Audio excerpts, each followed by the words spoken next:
All right, we're live. Hey, Sean from RPH Ally, Kevin from RPH Ally. We are filling in today for Thea, who is out. So bless Thea. We will catch her next week. But it was kind of funny. So Kevin asked me to join this call, and I'm like, "What's the topic? CPT codes?" And I'd never heard of CPT codes until meeting Kevin. We started, we started a project with PGX Ally. He starts firing off all these CPT codes and billing and all this, and I was kind of lost. It sounded really cool when he said it. But coming from retail pharmacy and then mail order, like never once had I ever used CPT in my entire professional life. So Kevin, teach us about it, my man. Sure deal, buddy. I think, the first thing to start off with is something we already know, right? Like when you think of the codes that are used in pharmacy on the RX or prescription plan side of things, Sean, like what are you thinking, buddy? Like what are you thinking you are pushing through for adjudication? Yeah. Oh, what am I thinking? Yeah. What codes do you think of on the pharmacy side typically? I mean, really, that's all taken care of for you. Like in retail, like you're not worrying about CPT codes. You are just making sure everything goes through as long as it's within normal billing, day supply, that sort of thing, right? NDCs, right? Like usually, Yeah. like as long as the NDC is there and I've got the correct NDC with what I'm pushing out, like that is the code, the national drug code that I am pushing out and all the dots are connecting to. So with CPT codes, like to read the definition of it, but they are current procedural terminology.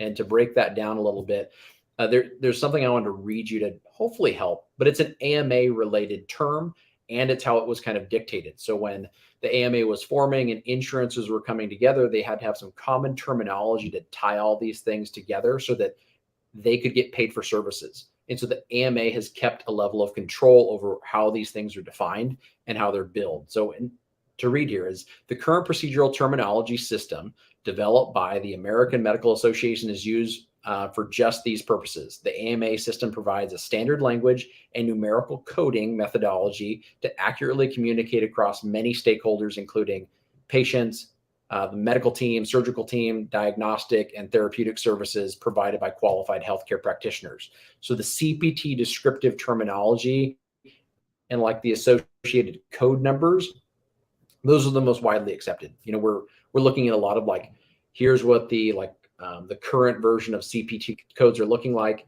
And then once you break down the CPT code, you can go into what is called the CPT book or the general CPT description, which I'll show you on a page here.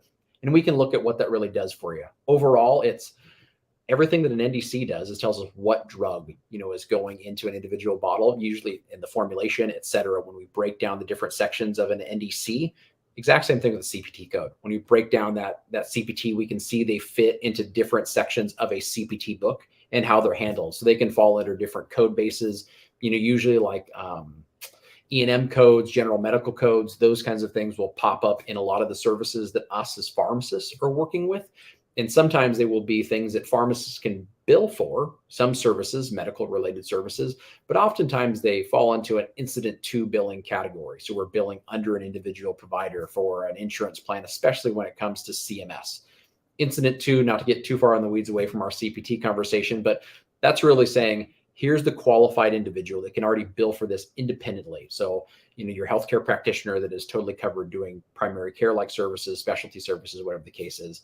An incident to them means that we are doing that like under their purview and for them, right? And we're billing through them to be able to get the payment back to the entity. So I'll flip this screen over here, Sean. Hopefully it'll clear up the mud a little bit. All right. And so with this one, you can see that the chronic care management services provided personally by a physician or other qualified healthcare professional with the following required elements. So it's saying, here is the service, chronic care management services, which is defined by CMS on what chronic care management services are. But then it starts to go into detail to really help you like say, here's the qualifying individuals. So multiple 2 or more chronic conditions expected to last at least 12 months or until the death of the patient. Chronic conditions place the patient at significant risk. So the first one was, here's the qualifying factors. Like they've got to have these couple chronic disease conditions and it has to have a length of time that's going to be part of the patient's life and they're going to deal with it. Hence chronic, right? The next piece, the chronic conditions place the patient at significant risk of death, acute exacerbation, decompensation, or functional decline. That's got to be part of the medical necessity, that we're writing together to say, why does this person qualify, for chronic care management? And now we have some more definitions to be able to help us with the qualification. The next sections are really on like what's needed for you to do. So comprehensive care plan established. So that's one check mark inside of what do you need to do? What qualified? Now, what do you need to do? Comprehensive care plan implemented, revised, monitored. Has to be part of this CPT code of 99491. And then also this qualifies for what amount of time. So we already said, what qualifies an individual inside of this space? What do you have to do for them to qualify to bill for this? And how much time is allotted per billing unit? So this one is just the first 30 minutes of the physician or qualified healthcare professional's time per calendar month. Some are per 30 days, and those are kind of differentiating the billing cycles, but this is per calendar month. And then we see the next code that comes below it, the 99437. That gives us, it's really an attachment to the 99491, which is the general chronic care management code, non-complex. But we can see that there's each additional 30 minutes by a physician or other qualified healthcare professional per calendar month. We list separately in addition to code for primary procedure. So this helps the billing team to be able to lay these things out. When they're putting in a claim, they can really now see what does it mean to bill for chronic care management, and they can lay that out so the physician or the incident to biller like us as pharmacists can be able to bill for it appropriately. One step further, Sean, I guess, is now we know like, okay, what is a CPT code? We know kind of how it's generally broken down for chronic care management, but then really digging in deep. An interesting thing with my billing teams at the hospitals and other clinic systems is they're like, Kevin, like there is the Bible of CPT, and the AMA produces a book, a CPT code book on a regular basis annually. And sometimes they put off like different excerpts to be able to dive into things a little bit more deeply. And basically that's exactly what it does. It really breaks down those descriptions, the nuances, some billing issues that may come up, like you can't bill for this if you are billing for this, those types of things, Sean. So that really helps us go from, okay, we're doing something for a patient. Now we have to describe what we're doing so we can be able to tie the appropriate reimbursement to it within the negotiated contracts of the insurer. Questions, buddy, on that? Oh, yes. All right. Well, let's keep it simple because, all right. So let's just pretend I'm a pharmacist wanting to get into consulting practice. I see a lot of other cool pharmacists doing this, building their consulting practice. How do I use this? That looked like a lot of information. You're talking about a book, a CPT code book that we have to know in order to bill for this. Where do you start?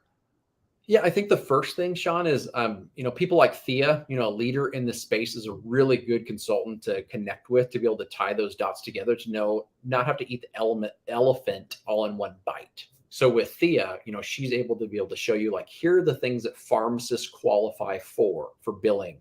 And the ones that are the easiest entry points for us to be able to utilize. So I think that's a really good start. Chronic care management, transitional care management, primary care management, principal care management. There's a number of things that pharmacists can get involved in. And so instead of you having to jump into every CPT code and being able to say, well, what am I going to do in my given like location? Really easy thing to do is find the things that are, if you're just starting in, like you said, as a pharmacist, what are the things that match your current workflows and your processes the best? Chronic care management and principal care management very closely aligned to a lot of the things that we're doing behind the counter as retail pharmacists or in the ambulatory setting, as clinical pharmacists there, whatever the case may be. Like we're all providing those clinical services regardless of the setting. We just have to now be able to package it instead of thinking about the prescription delivery component, the clinical delivery component, and how to put that together is inside of those two code bases of chronic care management in particular. That sounds good. Great to have a guide. Right. I mean, like you said, Thea's already done this. She's mastered this. She has it, like, it's already niched down for you. Right. It's like a common theme among a lot of thought leaders is niching down. That takes that book from there to there. That's all you need to know to get started. So that's a great idea. Honestly, I have a million more questions, but nothing intelligent at this point, Kevin. This is it's good stuff, though.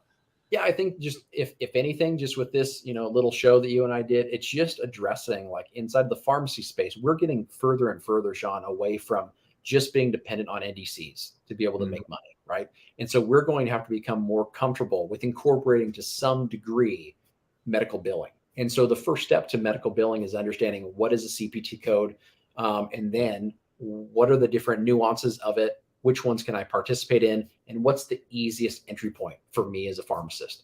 And so I think if you want to learn more, spot to go is obviously RPH Ally, and go to Thea's remote care services channel, be able to ask her questions, jump into that. And then if you need additional help and kind of one-on-one guidance, she's got a course to be able to kind of walk you through everything. And she's happy to be able to do consults on the side. Awesome. Thank you, Kevin. All right. We'll talk to everybody soon.